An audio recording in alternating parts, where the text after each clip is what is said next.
BBC Urdu کے programme سیربین میں خوش آمدید۔ ہمارے لندن اسٹوڈیو سے میں ہوں عادل شازے۔ بھارت کے زیر انتظام کشمیر میں سیکیورٹی فورسز کی جانب سے مظاہرین پر چھروں کے استعمال پر ایمنسٹی انٹرنیشنل کا یہ سوال کہ پیلٹ گنز کشمیریوں کے لیے ہی کیوں مخصوص؟ ملیشیا کے دارالحکومت کوالالمپور میں ایک مدرسے میں آگ لگنے سے کم از کم 24 افراد ہلاک۔ ابھی کلبھوشن گرفتار ہوا ہے اور اتنے بڑے افسر، ظاہر ہے اس کا ایک نیٹ ورک ہوگا۔ یہاں افغانستان کے راستے انڈین لابی کے لوگ آتے رہے، دھماکے کرتے رہے۔ اور ہماری انٹرویو سیریز ویژن پاکستان میں دیکھیے گا جماعت اسلامی کے رہنما سراج الحق کا تفصیلی انٹرویو۔ بھارت کے زیر انتظام کشمیر میں گزشتہ کئی برسوں سے ہند مخالف احتجاجی تحریک کو دبانے کے لیے فورسز نے بے تحاشا چھروں کا استعمال کیا، جس کے نتیجے میں سینکڑوں نوجوانوں کی آنکھیں متاثر ہوئیں اور درجنوں افراد بینائی سے بھی محروم ہوئے۔ ایمنسٹی انٹرنیشنل نے انہی متاثرین سے متعلق ایک رپورٹ جاری کی ہے، جس کے مطابق 4 سے 40 سال کی عمر تک کے کشمیریوں کی آنکھوں میں چھرے لگے۔ سری نگر سے ریاض مسرور کی رپورٹ۔ یہی کشمیری حالات کا تازہ حوالہ ہے۔ چھروں سے زخمی آنکھیں، مرد، خواتین اور کم سن بچے، چھروں سے ہر عمر کے لوگ متاثر ہیں۔ میں اپنے کمرے میں بیٹھ کر ایٹھ ایگزام کی تیاری کر رہی تھی تو باہر بہت شور ہوا۔ میں باہر نکلی، میں اپنے بھائی کو بلانے گئی۔ جب میں گیٹ پر پہنچی تو وہاں پر بہت فورسز تھے۔ جب انہوں نے میری طرف دیکھا تو انہوں نے مجھے پیلٹ مارا۔ پچھلے 11 ماہ سے ہم لوگ مارے پھر رہے ہیں، کوئی امداد نہیں ملی، ہمیں اپنے حال پر چھوڑ دیا گیا ہے۔ انسانی حقوق کے عالمی ادارہ ایمنسٹی انٹرنیشنل نے پیلٹ گن یا چھروں کی بندوق سے متاثرہ افراد میں سے 88 متاثرین پر مشتمل ایک رپورٹ سری نگر میں جاری کر دی۔ رپورٹ میں سوال اٹھایا گیا ہے کہ مظاہرے اگر بھارت کے دوسرے علاقوں میں بھی ہوتے ہیں تو چھرے کشمیریوں کے لیے مخصوص کیوں؟ ایک بات بالکل صاف ہے کہ آپ دیکھیں تو پیلٹ گنز، جس ہتھیار کو ہم پیلٹ گن کہتے ہیں، وہ صرف جموں اور کشمیر میں ہی استعمال ہوتا ہے۔ ہماری مانگ یہ ہے کہ ایسا نہ ہو۔ چھروں کے استعمال سے جہاں سینکڑوں لوگوں کی بینائی متاثر ہے، وہیں 14 افراد اب تک ہلاک ہو چکے ہیں۔ ریاض مسرور، BBC نیوز، سری نگر۔ اور اسی بارے میں اب سے کچھ دیر پہلے ریاض مسرور نے حکمران جماعت PDP کے ترجمان اور پارٹی یوتھ ونگ کے صدر وحید الرحمان پرا سے بات کی اور ان سے ایمنسٹی انٹرنیشنل کی تازہ رپورٹ پر حکومت کا رد عمل جاننا چاہا۔ یہ سارے پیلٹ وہاں پہ زیادہ استعمال ہوئے ہیں جہاں بہت نزدیکی سے سیکیورٹی فورسز پہ یا پولیس اسٹیشنز پہ یا کیمپوں پہ اٹیکس ہوئے ہیں یا کنفرنٹیشن ہوا ہے لوگوں میں، تو وہ اوائڈیبل ہے، لیکن وہ لوگوں میں بھی اس پہ کافی زیادہ رسپانسبلٹی جاتی ہے۔ وحید صاحب یہ بتائیں، اگر حکومت کا دعویٰ یہ ہے کہ ایک عوام دوست حکومت ہے، تو کیوں عالمی انسانی حقوق کے اداروں یا مقامی انسانی حقوق کے اداروں کو یہ کہنا پڑتا ہے کہ پیلٹ گنز یا چھروں کی بندوق پر بین لگائی جائے؟ ایسا کیوں حکومت خود سے کیوں نہیں کرتی ہے کوئی اقدام؟ تو پیلٹ گنز لیتھل گنز تو ہے اور ہماری پارٹی کا خود سٹینڈ ہے کہ یہ استعمال نہیں ہونا چاہیے، لیکن اٹ واز انٹروڈیوسڈ ان 2011 اور اب آپ کے پاس کیونکہ جب رائٹس کنٹرول کے لیے کوئی میکینزم الٹرنیٹیو نہیں تھا اور جب نزدیک میں وائلنس ہوا تو these pellets have turn to be more dangerous than actually they could have been. تو ہم لوگ بھی ورک آؤٹ کر رہے ہیں کہ کس طریقے میں الٹرنیٹ رائٹ کنٹرول کا میکینزم یہاں پہ ہو۔ ہم گورنمنٹ کی طرف سے میں آپ کو یہ بتا دوں کہ آنریبل چیف منسٹر نے کافی کوشش کی ہے کہ پیلٹ وکٹمز جو ہے ان کا ایک ڈیٹا اس وقت ہم بنا رہے ہیں اور وہ ڈیٹا کمپائل ہونے کے بعد we'll try our level best کہ چھوٹا موٹا کمپنسیشن جو بھی کر سکتے، وی کی not compensate the damage that has been done, لیکن جتنا بھی ہم سے کوشش ہوگی ایک ہیومن لیول پہ، جتنا بھی چاہے سمپتھی ایمپتھی کے ساتھ ساتھ اگر کچھ فائنینشیل اسسٹنس کی یا کہیں جاب کی سپورٹ کی، ایسے چھوٹے موٹے سپورٹ جتنا گورنمنٹ کر سکتی ہے، we are working out on that. Bharat کے زیر انتظام کشمیر کی حکمران جماعت PDP کے ترجمان وحید الرحمان پرا نے نامہ نگار ریاض مسرور سے بات کی۔ اور اب دیگر اہم خبروں پر ایک نظر۔ ملیشیا کے دارالحکومت کوالالمپور میں ایک دینی مدرسے میں آتش زدگی کے ایک واقعے میں کم از کم 22 طالب علم اور 2 اساتذہ ہلاک ہو گئے ہیں۔ دارالقرآن اتفاقیہ میں آگ جمعرات کی صبح لگی۔ طلبہ اور عملے کے افراد کھڑکیوں میں لگی لوہے کی سلاخوں کی وجہ سے عمارت سے باہر نہیں نکل سکے۔ تفصیل کے ساتھ نصرت جہاں۔ تحفیظ دارالقرآن اتفاقیہ کی عمارت میں جمعرات کی صبح 6 بجے جب آگ لگی تو لڑکے ابھی سو رہے تھے۔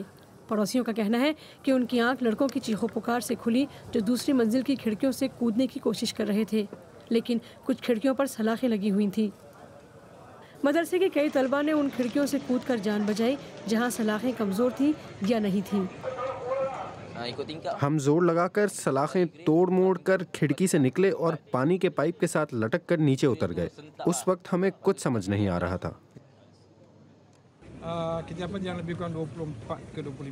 حکام کا کہنا ہے کہ شاید یہ آگ شارٹ سرکٹ کی وجہ سے لگی ہے، تاہم مدرسے کو ابھی تک حکومت کی طرف سے سیفٹی سرٹیفکیٹ نہیں ملا تھا۔ اس حادثے کے بعد ملائیشیا میں ایک مرتبہ پھر لوگ تحفیظ سلسلے کے مدرسوں کی عمارتوں کے بارے میں سوال اٹھا رہے ہیں۔ یاد رہے ان مدرسوں کی نگرانی محکمہ تعلیم کے بجائے مذہبی امور کا محکمہ کرتا ہے۔ نائب وزیر اعظم نے جل جانے والے مدرسے کا دورہ کیا اور اس موقع پر رہائشی مدرسوں پر زور دیا کہ وہ ہر صورت حفاظتی قوانین پر عمل کیا کریں۔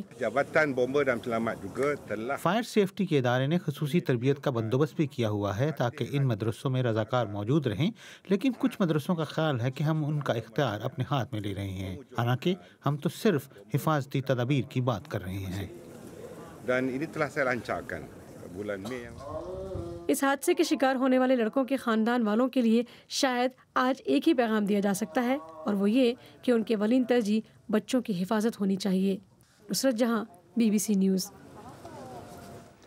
پاکستانی حکام نے بین الاقوامی خیراتی ادارے ڈاکٹرز وداؤٹ بارڈرز کو افغانستان سے ملحقہ قبائلی علاقے سے نکل جانے کا حکم دیا ہے۔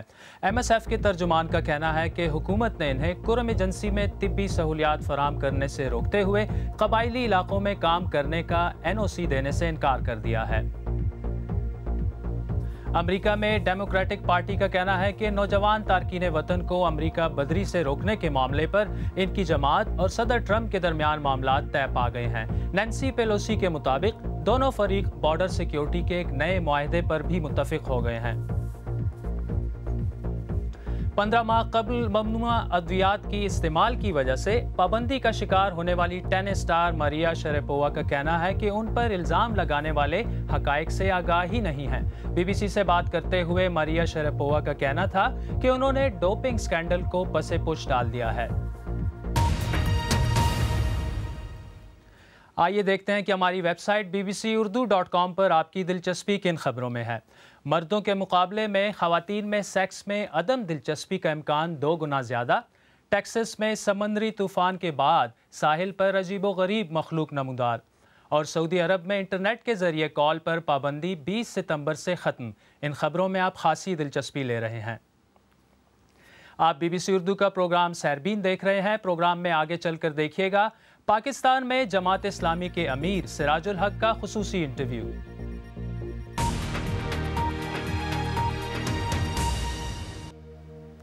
BBC اردو کے پروگرام سیربین میں ایک بار پھر خوش آمدید۔ میں ہوں عادل شاہ زیب۔ جماعت اسلامی کے امیر سراج الحق نے کہا ہے کہ پاکستان میں دہشت گردی میں ریمنڈ ڈیوس، کلبھوشن یادو اور انڈین لابی کے نیٹ ورک ملوث ہیں۔ یہ بات انہوں نے BBC اردو کی انٹرویو سیریز ویژن پاکستان میں ہمارے ساتھی جاوید سومرو سے بات کرتے ہوئے کہی۔ سراج الحق سے پہلے یہ پوچھا گیا کہ ان کی نظر میں بانی پاکستان محمد علی جناح کا ملک کے بارے میں ویژن تھا کیا؟ قائد اعظم محمد علی جناح نے بر صغیر کے مسلمانوں کے ساتھ وعدہ کیا تھا کہ میرا ساتھ دو، میں آپ کو ایک اسلامی فلاحی ریاست دوں گا، اور ان کے الفاظ میں جس طرح مدینہ کی اسلامی ریاست ہے، ان کا نعرہ پاکستان کا مطلب کیا؟ لا الہ الا اللہ تھا۔ تو اسی کلمے کی بنیاد پر، اسی نظریے کی بنیاد پر مدینہ جیسی اسلامی ریاست کے ایک تصور کے ساتھ، جہاں عدل اور انصاف اور مساوات، اس سلوگن کے ساتھ انہوں نے قائد اعظم محمد علی جناح کا ساتھ دیا۔ جو محمد علی جناح صاحب کی اسمبلی میں تقریر تھی پہلی، جسے ایک سمجھا جاتا ہے کہ وہ انہوں نے اپنے مستقبل کے لیے ایک ویژن دیا کہ پاکستان کیسا بنے گا، اور اس میں انہوں نے یہ بات کہی کہ اس ریاست میں سیاسی طور پر ہندو ہندو نہیں رہے گا، مسلمان مسلمان نہیں رہے گا، وہ سب ایک مملکت کے شہری ہوں گے اور وہ برابر ہوں گے، جس سے بہت سارے نظریہ دانوں کا خیال یہ ہے کہ یہ ان کا سیکولر تصور تھا جو کہ تمام مذاہب کو یکساں اہمیت دینا چاہ رہا تھا۔ دیکھیے، جہاں تک قائد اعظم محمد علی جناح کی یہ بات ہے کہ اس ریاست میں سب کے حقوق برابر ہے، اس کا لمبردار تو میں بھی ہوں۔ ایک فرد کی حیثیت سے، ایک شہری کی حیثیت سے، ایک سٹیزن کی حیثیت سے سب کے حقوق برابر ہے۔ اگر یہاں ایک غیر مسلم ہے تو ان کی جان اور مال اور عزت کوئی سیکیورٹی ہونی چاہیے۔ اس پاکستان میں اگر کوئی غیر مسلم بھی ہے تو ان کی تعلیم، ان کی صحت اور ان کے شیلٹر کے ذمہ داری بھی اس ریاست کی ہے۔ لیکن جہاں تک قائد اعظم محمد علی جناح کی مجموعی سوچ ہے تو ایک نہیں 114 بار کوئٹہ میں، سبی میں، کراچی میں 114 بار اس نے اس بات کا اعلان کیا تھا کہ میرا منشور وہی ہے جو اللہ رب العالمین نے حضور نبی کریم صلی اللہ علیہ وسلم کو قرآن کی صورت میں دیا تھا۔ لیکن ایک تصور یہ ہے پاکستان میں کہ یہ باتیں جو انہوں نے کی تقریروں میں یا جلسوں وغیرہ میں، وہ ایک سیاسی کنزمپشن کی وجہ سے یا سیاسی وجوہات کی بنا پر تھیں۔ جو وہ ریاست بنانا چاہ رہے تھے وہ تھا جو انہوں نے پاکستان کے اعلان کے بعد پہلی آئین ساز اسمبلی میں تقریر کی اور جس میں انہوں نے اس کا تصور کچھ مختلف دیا۔ دیکھیے، میں قائد اعظم محمد علی جناح کو ایک سچا آدمی سمجھتا ہوں۔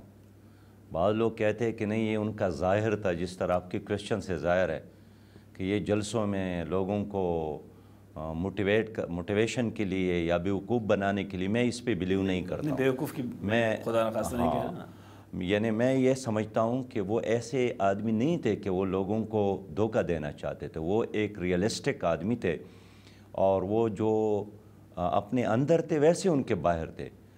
اچھا، جو پاکستان میں اقلیتوں کی بات ہو رہی تھی اور آپ نے کہا کہ ان کو حقوق ملنے چاہیے اس ریاست میں، لیکن پاکستان میں بہت ساری اقلیتوں کے خلاف حملے ہوتے ہیں، مزاروں پہ ہوتے ہیں، درگاہوں پہ ہوتے ہیں حملے، تو اس جو یہ تشدد کی لہر ہے، اسے آپ کیسے دیکھتے ہیں؟ یہ کون کر رہا ہے؟ دیکھیے، جو پاکستان میں دہشت گردی ہے یا بدامنی ہے، اس سے صرف غیر مسلم متاثر نہیں ہے، اس سے علماء متاثر ہے، اس سے تاجر متاثر ہے، اس سے طلبہ متاثر ہے، اس سے وکلاء متاثر ہے، اس سے طالب علم اور مزدور متاثر ہے، وکلاء، ہر طبقہ متاثر ہوا ہے۔ جو 65,000 سے زیادہ لوگ ہمارے شہید ہو گئے ہیں، اس میں سرکاری لوگ بھی ہے، فوجی لوگ بھی ہے، سویلین بھی ہے۔ تو کون ہے آپ کے خیال میں اس کا ذمہ دار، یا اس بدامنی، اس تشدد کے پیچھے کون سے عوامل ہیں؟ میں سمجھتا ہوں کہ اس کا کوئی ایک وجہ تو نہیں ہے، بے شمار وجوہات ہے، لیکن جب سے پرویز مشرف صاحب نے افغانستان کے معاملات میں مداخلت کی اور امریکہ کے کہنے پر اپنی پالیسیوں کو تبدیل کیا اور ایک جنگ کا حصہ بن گئے، ایک پرابلم میں خود بھی انوالو ہو گئی، پوری قوم کو انوالو کیا، اس کے بعد بس دہشت گردی ایک لحاظ سے درآمد کی گئی۔ عملی طور پہ یہ کون ہیں لوگ جو اس دہشت گردی کو یہاں پر چڑھا رہے ہیں، پروان کر رہے ہیں اور اس کو بڑھاوا دے رہے ہیں؟ وہ کون لوگ ہیں؟ وہ کون سے عناصر ہیں، یا کون سی پارٹیاں ہیں، یا کون سی تنظیمیں ہیں، کون سے گروہ ہیں، کون ہیں وہ؟ دیکھیے، اس میں ایک دو نہیں ہے، بے شمار تنظیمیں ہیں۔ جس طرح دن کے روشنی میں یہاں ریمن ڈیوس نے 3 لوگوں کو مارا اور پھر پروٹوکول کے ساتھ اس کو رخصت کیا، ظاہر ہے اس کا بھی ایک نیٹ ورک موجود ہے۔ یہاں انڈین لابی ہے، خود ہمارے وزارت داخلہ نے بار بار کہا ہے، جو ابھی کلبھوشن گرفتار ہوا ہے اور اتنے بڑے افسر، ظاہر ہے اس کا ایک نیٹ ورک ہوگا، وہ تو ویسے اچانک نہیں آیا کہ بس آیا اور گرفتار ہوا، اس نے ایک عرصہ یہاں گزارا ہے، اس کا ایک نیٹ ورک ہے۔ یہاں افغانستان کے راستے انڈین لابی کے لوگ آتے رہے، دھماکے کرتے رہے۔ یہ لوگ جو کلیم کرتے ہیں، جو اس کی ذمہ داری لیتے ہیں، جیسے تحریک طالبان پاکستان ہے، کبھی کہتی ہے کہ ہم نے کیا ہے، کبھی یہ دولت اسلامیہ کہتی ہے کہ جی یہ حملہ ہم نے کیا ہے، کبھی سپاہ صحابہ والے کہتے ہیں کہ یہ حملہ ہم نے کیا ہے، کبھی کوئی دوسری تنظیم کہتی ہے، تو کیا وہ سب آپ کے خیال میں ہندوستان کی لابی ہے، یا وہ ان کی الگ کوئی حیثیت ہے جو یہ کارروائیاں کر رہے ہیں؟ سوال یہ ہے کہ جب پاکستان کمزور ہوتا ہے کسی دھماکے کے نتیجے میں، کسی حملے کے نتیجے میں، اس کا بینیفیشری کون ہے؟ ظاہر ہندوستان ہے، جس نے ہمارے وجود کو تسلیم نہیں کیا ہے، جس نے ہماری نظریہ اور جغرافیہ کو تسلیم نہیں کیا ہے۔ وہ تو اب بھی یہی چاہتا ہے کہ پاکستان ایک صحرا بن جائے، ہمارے پانی پر قبضہ کرنا چاہتا ہے، اس نے ہماری حصے کا پانی بند کیا ہے۔ لیکن میں نے جن تنظیموں کا نام لیے، میں یہی کہنا چاہتا ہوں کہ جو بھی پاکستان کو کمزور کرنا چاہتے ہیں، جس نیت سے بھی کرنا چاہتے ہیں، وہ بغیر داڑھی کام کرے، داڑھی کے ساتھ کام کرے، وہ کسی اسکول اور کالج یا یونیورسٹی کا ہو یا کسی مدرسے کا ہو، وہ پڑھا لکھا ہو، ان پڑھ ہو، لیکن جس کے نتیجے میں پاکستان تباہ اور برباد ہو اور فائدہ ہندوستان کو ہو، ظاہر بات ہے ہم یہی کہیں گے کہ 100% فائدہ انڈیا کو ہو رہا ہے یا پاکستان کے مخالف لابی کو ہو رہا ہے۔ معاشرے میں خواتین کی کیا حیثیت ہونی چاہیے آپ کے خیال میں؟ بابا خواتین بھی مرد کی طرح اہمیت رکھتا ہے، اور انسانی سوسائٹی جو ہے وہ خواتین کے بغیر تو نامکمل ہے۔ کیا اس کی خاتون کی گواہی آدھی ہونی چاہیے؟ دیکھیے، خاتون اللہ رب العالمین نے پیدا کیا ہے، اور خاتون سے اللہ سے زیادہ کوئی زیادہ مہربان نہیں ہے۔ گواہی پہ کیا کہیں؟ گواہی پہ دیکھیے، بعض فیلڈ ایسے ہیں کہ اس میں خواتین کی گواہی تنہا بھی کافی ہے، لیکن بعض فیلڈ ایسے ہیں کہ جس میں اسلام نے ایک خاتون کو فیسیلیٹیٹ کیا ہے کہ اگر ایک بھول جائے تو ایک دوسرا خاتون ان کے ساتھ، مرد بھول جائے تو مرد نہیں بھولتا۔ مرد کے بارے میں مرد پر اور ذمہ داری ڈالی ہے، ایک خاتون پہ گھر چلانے کی ذمہ داری ڈالی ہے، مرد پر باہر معاشی ذمہ داریاں زیادہ ڈالی ہیں۔ تو آپ یہ کام نہ کریں کہ ایک کام مرد کا ہو اور ایک کام خاتون کا ہو، اس کا تقسیم اللہ نے کیا ہے۔ اب اگر میں کہوں کہ میں اللہ سے زیادہ ایک خاتون کے بارے میں ان کے حقوق کا علمبردار ہوں، یہ غلط ہے۔ جماعت اسلامی کے امیر سراج الحق جاوید سومرو سے بات کر رہے تھے۔ ان کا مکمل انٹرویو آپ اتوار کو 6 بجے آج نیوز اور BBC اردو کے YouTube چینل پر بھی دیکھ سکتے ہیں۔ اگر آپ چاہیں تو مجھ سے اور ہماری ٹیم کے دیگر ساتھیوں سے ٹویٹر پر بھی رابطہ کر سکتے ہیں۔ میرا ٹویٹر ہینڈل ہے @عادل اس کے ساتھ ہی سیربین اختتام کو پہنچا۔ عادل شاہزیب کو اجازت دیجیے۔ پروگرام میں پیش ہونے والے موضوعات پر اگر آپ اپنے خیالات کا اظہار کرنا چاہیں تو فیس بک پر ہمارا صفحہ حاضر ہے۔ آپ ہمارے ٹویٹر ہینڈل @BBC اردو کے ذریعے بھی ہم سے رابطہ کر سکتے ہیں۔ عادل شاہزیب کو اجازت دیجیے۔